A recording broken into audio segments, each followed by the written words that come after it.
So we're gonna start with our quinoa tabouli, and we're gonna saute a little bit of onion and cook out our quinoa, which is later gonna be mixed with a lot of fresh mint and parsley and lemon and diced cucumber and tomato.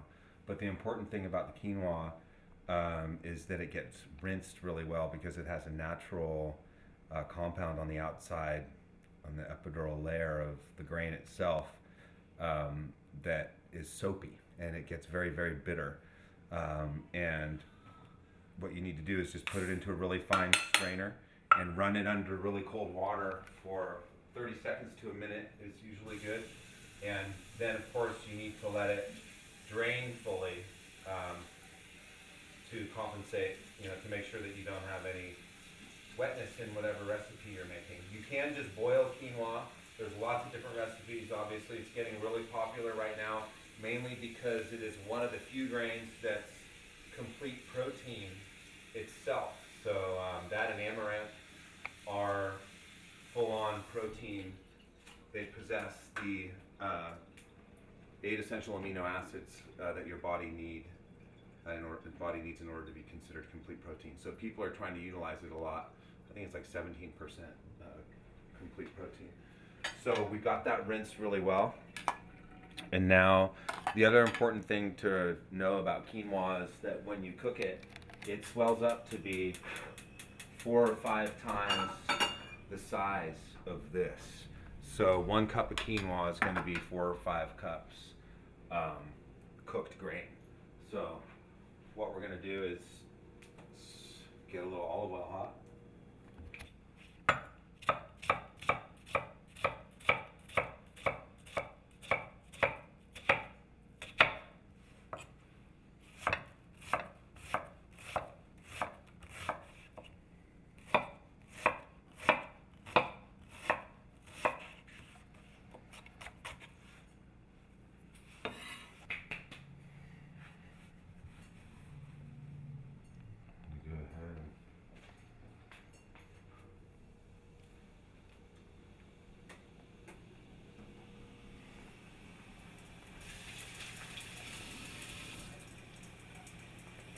Little garlic.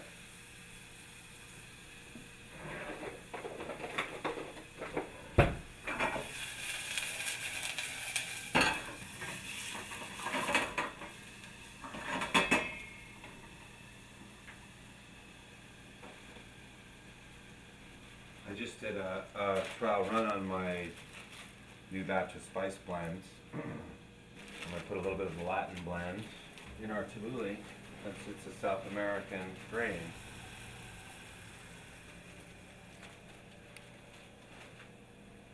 Alright.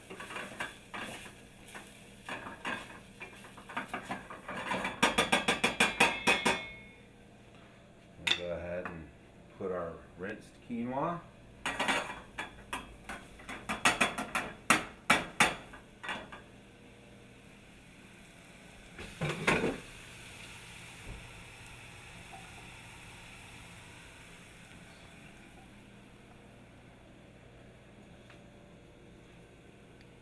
Couple pinches of salt.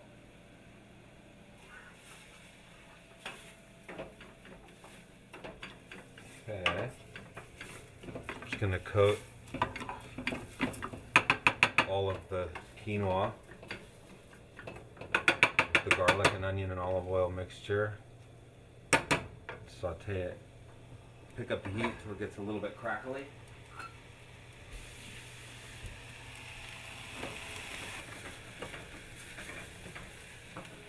Right when it's super, super hot and you've got all of the olive oil nice and toasty with the quinoa, you're going to add about 1 3/4 cups of water. Bring it back to a boil, and then we're going to cover it just for 10 minutes. It's going to cook with the lid on once it boils. I'm going to bring it up to a boil, let it simmer.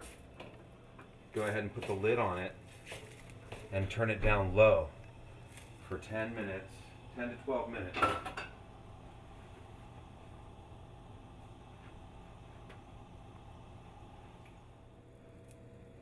So once The quinoa comes up to a nice simmer. You turn it down, stir it really well. And that's it. It sits like that for 10 minutes and you turn it off.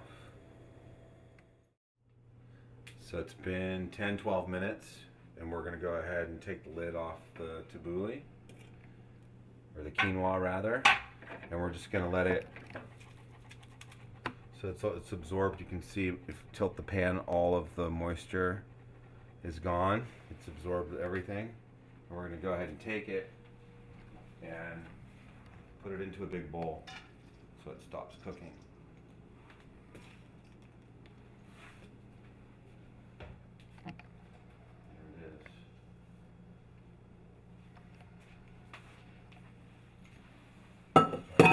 See, it has a double helix on it.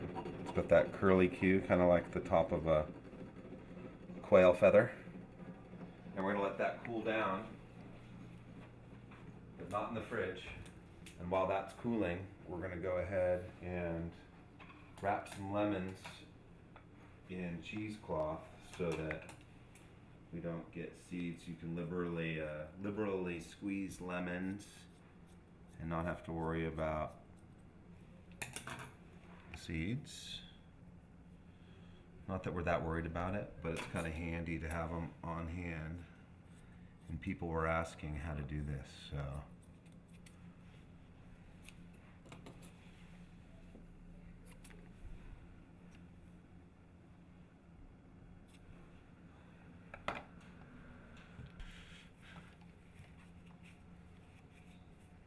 It's nice. People do like to have the convenience of not having to worry about seeds.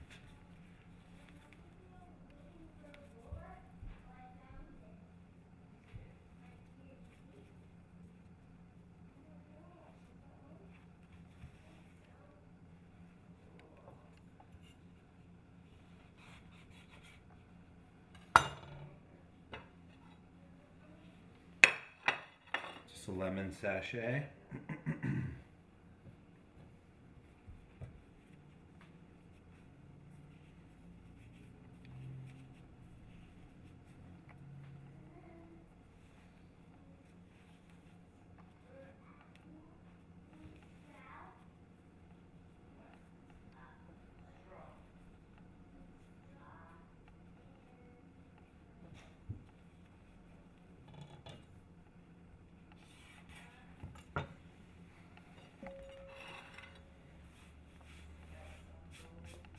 And what I like to do is, take the tomatoes and just cut the outside off. And we'll use the inside for a tomato coulis or tomato vinaigrette or any other tomato item that you might be making. Sauce.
Remove as much stem as I can.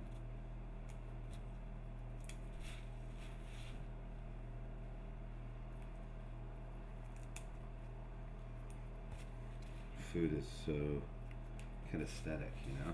You get to touch everything. Everything has so many different feelings and different textures and different densities through the knife. It's totally therapeutic and meditative after you've done as many different things like we did today. All these different veggies.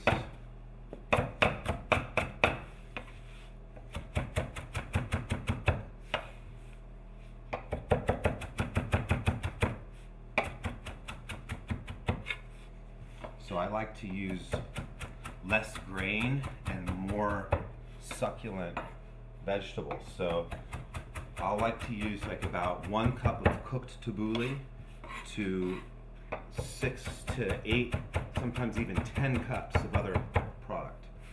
So we cooked a cup of raw tabouli, which turns out to be about 4 cups of tabouli plus cooked, which is what this is.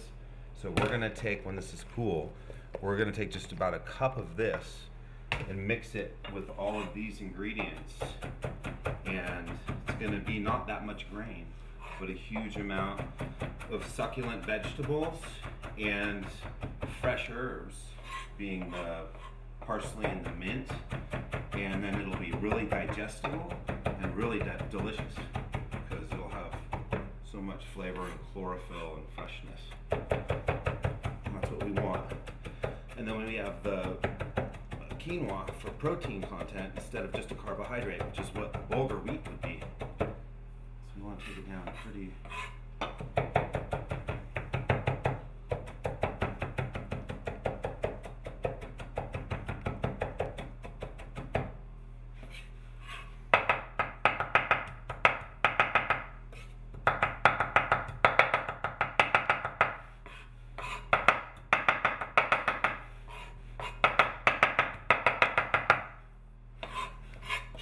Okay, we're going to go ahead and take another little bowl.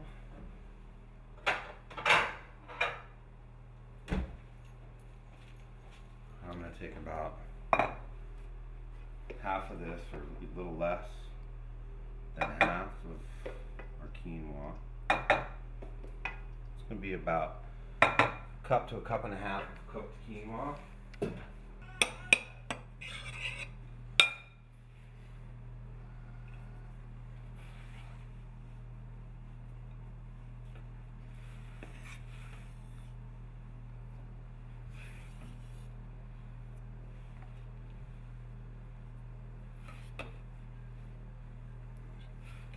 So because there's so much vegetable content, water content, chlorophyll, and nutrition in this bowl, actually very little quinoa, it's super highly assimilable, and obviously it's low carb. Take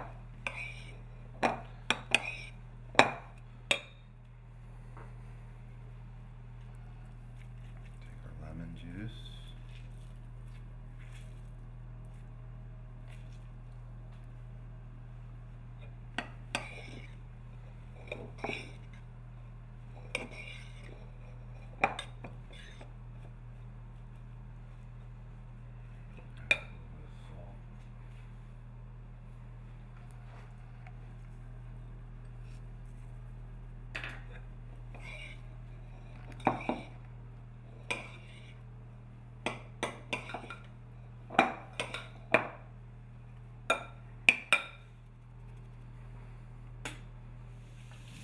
Now it's nice to use as an accompaniment to grilled meats.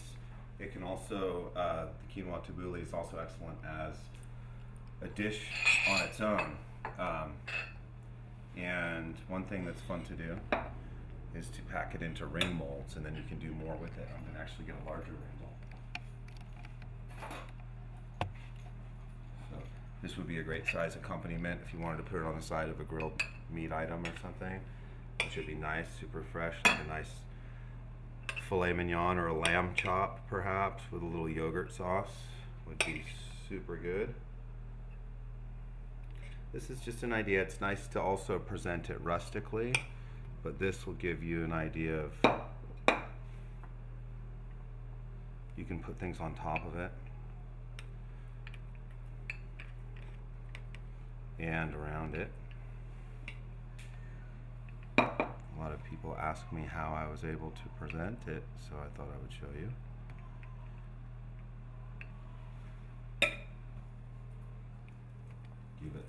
perhaps a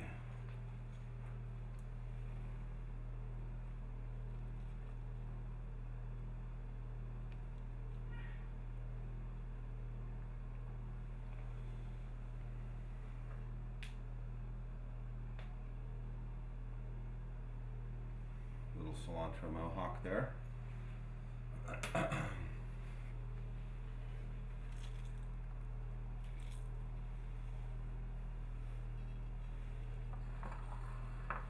Super fresh, herby, healthy, tasty quinoa tabouli with not a lot of quinoa, but a lot of other succulent, delicious